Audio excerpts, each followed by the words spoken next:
बीपासून वृक्षाला फळ लागतात, फळामध्ये बी असतं, बीपासून पुन्हा वृक्ष तयार होतं. हे चक्र असंच कायम चालू असतं. तसंच आपलंही आहे.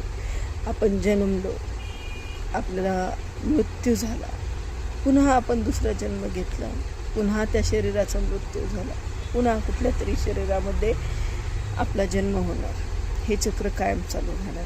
मग हे चक्रातून बाहेर कसं पडायचं, तर त्यासाठी मार्ग म्हणजे त्या परमात्मा प्राप्ती करून घ्यायची. त्याच्यासाठी संत संगती करायची, भजन करायचं, कीर्तन करायचं.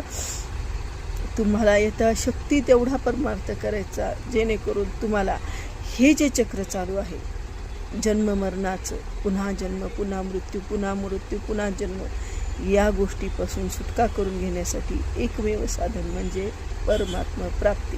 आणि ते प्राप्त करण्यासाठी तुम्ही